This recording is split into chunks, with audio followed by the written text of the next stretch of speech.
Սումգայիթի, Գանձակի և Բաքվի իրադարձությունները սպառնում էին կրկնվել նաև այստեղ։ Մանավանդ Շամխորի շրջկենտրոնի հայ բնակչության վրա արդեն տեղի էր ունեցել հարձակում։ Շամխոր կազմակերպեցին հիմնականում կազմակերպողները Հայաստանից գնացած թուրքերը, պրոտիվ հայերին։ Ես մեր տանն էի, մեր տունը լավ տունա, միլիցիայի դեմադեմ նա բարձր լավ մեծ շենք է, Հայես Էմշինյան։ Տեսա մի մոտորապես մի 500-700 հազար տղե մարդ։ Այդ եկողները առաջին մի թուրք է, որ վրա գիտի հայ տունա, վերը թուրքի տուն։ Վերը հայ տունը սհենց աներ ձերքերը, խաչա։ Այդ հետևի մասումն էլ մեքենաներ էր, հետևը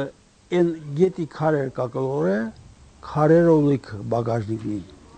Դրանք որ ձերքը էսպես են անում, որում հայի տունը այս տունը։ Դրանք այդ հետևի մարդի վրացավ սկսում են քարկոծել։ 14 հատ պատուհան ունեինք, մոսկովսկի բարձրը երկու տակ ապակած։ Մի հատ մնաց ոչ։ Լրիվ ջարդեցին։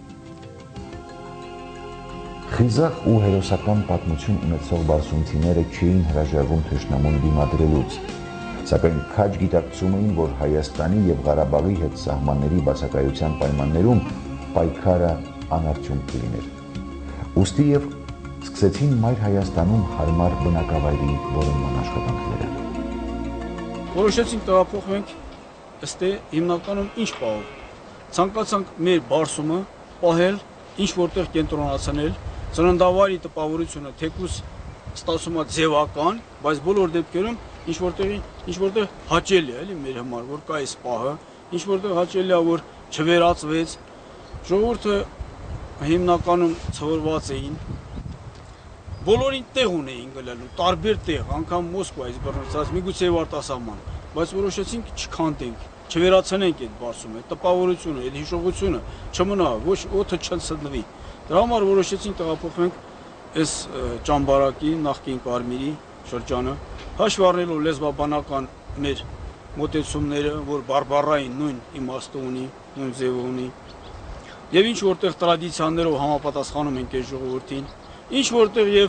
բնական կլիմայական պայմանները, չնայած լրիվ չես կարա հայրենիքին համապատասխանեցնես, բայց երևի նմանությունները բոլոր դեպքերում շատ կա։ Նստենք ավտոբուսի դուրս գային,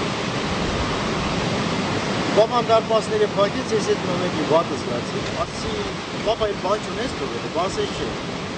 Իջա դուրը փակեցի, դարպասը, լացելով եմ նստել։ Ասի դե հիմա գնացինք, բաբան ասես գնանք ինչ անենք։ Ասեց նա ժողովրդին, որ երևի սենց առած պատերազմի, մեր հողը տալիս գնում հողը մենք առած պատերազմի, առած հայրամոս գնում, հողը տաս, մեր կապերի, մեր կապերի դերեսն։ 1988 թվի նոյեմբերի 30-ին կեսօրից հետո ժամը մոտ 3-4-ը ճանապարհվել ենք ոնց որ կոլոնիա, էշալոն։ Մեկու հետևից յուրաքանչյուր մարդ էլ որ սեփական մեքենա ունեցել փոքր, էնել հետը մեկ արակներում Խանյան Վալոդյան գյուղի հուշարձանի մոտից, գյուղամեջից նստել է իր ուղեթիռը, մեքենաները ներքևով այդ ճանապարհով շարժվել են, ինքն էլ կամած բարձրացել է օդ մեր վերևից։ Դանդաղ, արդեն մութ էր, ոնց որ աստղեր։ Դրա լույսը փայլում էր վերևից, մեր մեքենաների լույսն էլ ներքևի։ Շատ տխուր, հետաքրքիր, սրտառուչ տեսարան էր, որ շարժվեցին։ Եկանք հասանք Գարմին։ Արդեն 15 տարի է Բարսումի բնակչության հիմնական մասն ապաստանել է այստեղ, Գեղարքունիքի մարզի Դպրաբակ գյուղում։ Մայիսի 2-ն էր։ Դպրաբակում հայտնվելուն պես համոզվեցինք, որ նախկին շամխորեցիները ամուր պահում ու պահպանում են իրենց ավանդույթները։ Զարմանալի զուգադիպությամբ ողջ գյուղը միահամուռ կերպով գնում էր հարգելու իր անցավորների հիշատակը։ Այս կապակցությամբ դպրաբակն իր շուրջն էր հավաքել նաև քաղաքաբնակ բարսումցիներին։ 1988-ին շամխորեցիները տեղափոխվել էին դպրաբակ։ Ահա այստեղ որոշեցին կառուցել իրենց գյուղապետարանը։ Շինարարական աշխատանքների ընթացքում հայտնաբերվեցին բազմաթիվ հայկական խաչքարեր ու տապանակարեր։ Շամխորեցիները ենթադրեցին, որ այս ավիրված շինությունը նախկին հայկական եկեղեցին է։ Նրանք այսօր էլ շարունակում են վերհանել ու խնամքով պահպանել հայկականության հետքերն այս հողում։ Մինչև 1989 թվականը այստեղ ադրբեջանցիներ էին ապրել, գյուղն էլ Չայքենդ է կոչվել։ Ինչպես գյուղի նախկին անունն են օտարել այստեղի օտար բնակիչները, այնպես էլ հայկականության հետքերն են թաքցրել հողում։ Սակայն հայն այսօր վերադարձել ու կրկին տեր է իր պատմությանը։ Շամխորեցիները բազմաթիվ խաչքարեր եւ այլ հայկական հնություններ են հայտնաբերում ու խնամքով պահպանում։ Ուրեմն այս խաչքարերը գտնվել է 1989 թվականին։ Այն ժամանակ ես աշխատում էի անտառապետ։ Մեր անտառտնտեսության տնօրենի տեղակալը պաշտպանության գծով Երեմյան Վլադիկն էր։ Իր հետ գտանք, բերել է, ես չկայի, որովհետև օգոստոսի 19-ին իմ հարսանքի օրն էր։ Բոլորին կանչելի, բայց Վլադը ներկա չէր։ Անհամբեր սպասում էինք Վլադին։ Մեկ էլ իրի գունի եկավ, բամակիչ քո հարսանքի օրը ես իսկականից նշել եմ։ Խաչքարը բերել եմ տեղադրել այս հատվածում։ Հարմարը գտել ենք այս հատվածում, որպեսզի ոչ միայն այս գյուղի համար, այն գյուղ համարելնի, այլ ներքևի գյուղի համարելնի։ Ասում են, մրցակցությունը բխում է մարդկությանը բնորոշ մի հատկությունից, նախանձախնդրությունից։ Գարդմանահայության մեջ այդ հատկությունն առավել բնորոշ է կրթության հարցում։ Իր տունը պաշտպանողի բնազդը մարդուն հաճախ դրդում է ռազմական ուսումնառության։ Գարդման աշխարհի Շամխորի շրջանն առավել հայտնի է իր զինվորականներով։ Եթե այս շրջանի Չարդախլու գյուղը մարշալների, ապա Բարսումը գեներալների գյուղ է։ Այսօր 3 գեներալ է ծառայում Հայաստանի եւ Լեռնային Ղարաբաղի զինված ուժերում։ Ալավերդու շրջանի Շամլու խավանում ծնված, Դաշկեսանի Կոբալ գյուղում միջնակարգն ավարտած, Ուզբեկստանի մայրաքաղաքում ռազմական տանկային բարձրագույն դպրոցում ուսում ստացած Ֆելիքս Գզողյանը նախնիների կանչով իր հայրենիքը Բարսումն է համարում։ Ղարաբաղյան պատերազմում ամենաակտիվ մասնակցությունն է ունեցել։ Ղեկավարել է Շահումյանի ինքնապաշտպանության շտաբը, իսկ 1992 թվականից Լեռնային Ղարաբաղի պաշտպանության կոմիտեի շտաբը։ Շուշիի ազատագրման, ծրագրման եւ կազմակերպման ղեկավար կազմի մեջ է եղել։ Ամենահիշված դրվագը այդ Շահումյանի 3 գյուղի ազատագրումն էր, որ առաջին անգամ տված հողը նորից հետ եք վերցնում։ Եվ կարծեմ դա մեծ դրվագ է, ոչ թե մենակ ինձ համար, այլ մեծ դրվագ է բոլոր շահումյանցիների համար, բոլոր այն մարտական ընկերների համար, որոնք եւ զոհվել են այդտեղ եւ որոնք արիություն են ցուցաբերել այդ բոլորիս համար։ Եվ երկրորդ դրվագը նորից եմ ասում այդ Շուշիի ինչ ազատագրումը, որ տենց ամրոց մենք կարողացանք առաջին անգամ որտեղ գրվեց իսկական մարտական հրաման, առաջին անգամ պլանավորվեց ոնց որ պետք է, առաջին անգամ որ մեր հրամանատարները բոլորն էլ ցուցաբերեցին իրանց մարտական ունակությունը եւ իհարկե ամենակարևորը մեր զինվորների ոգին։ Բարսում գյուղում ծնված Վրեժ Արզումանյանը կրթվելու համար ճակատագրի բերումով բախել է Դաղստանի, այնուհետև Մոսկվայի բարձրագույն ուսումնական հաստատությունների դռները։ Նախընտրել է երկրի ու ազգի անվտանգությունը եւ իր կյանքի տարեգրության լավագույն տարիները նվիրել է եւ նվիրում է այս կարևոր գործին։ Ջահելները, ով որ ձգտում է այսօր ծառայելու բանակում, դա գենետիկ ընթացքով փոխանցվել է իրենց եւ իրենք ծառայում են սիրելով իրանց երգերը եւ հիշելով իրանց պապերին, իրանց հողը ջուրը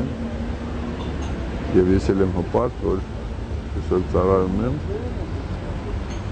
մեր հայրենիքին, մեր ժողովրդին եւ մեր երիտասարդները, որոնք այսօր ծառայում են մեր բանակում, մեր պապերը եւ ծնողները թասիվը գետին չեն տվել։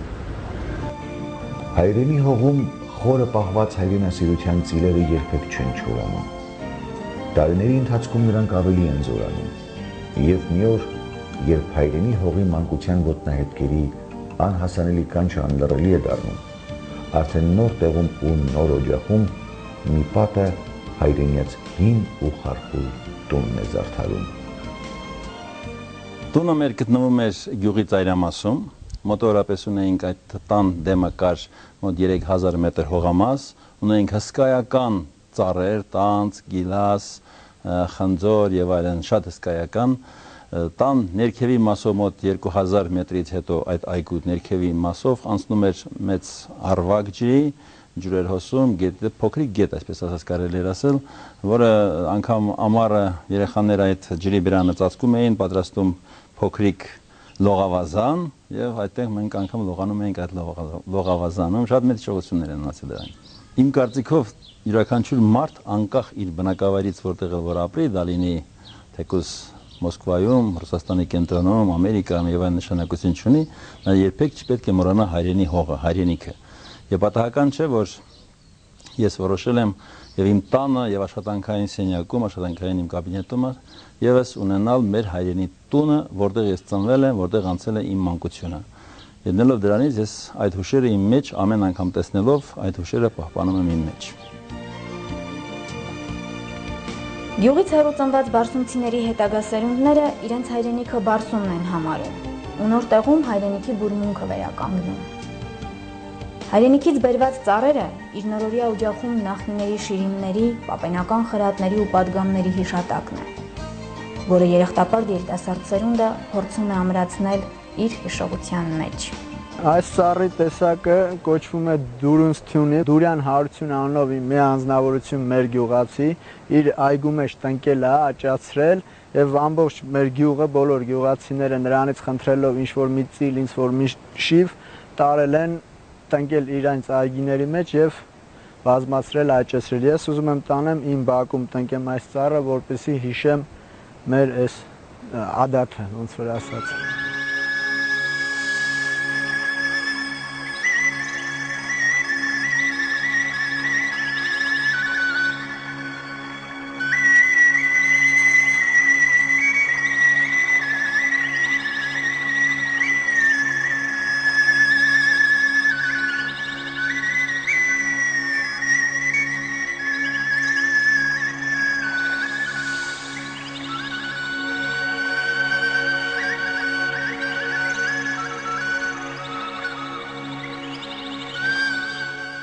Բարսումցիների հետ կարճատև շփման ընթացքում հնչեցին բազմաթիվ ու բազմապիսի տեսակետներ։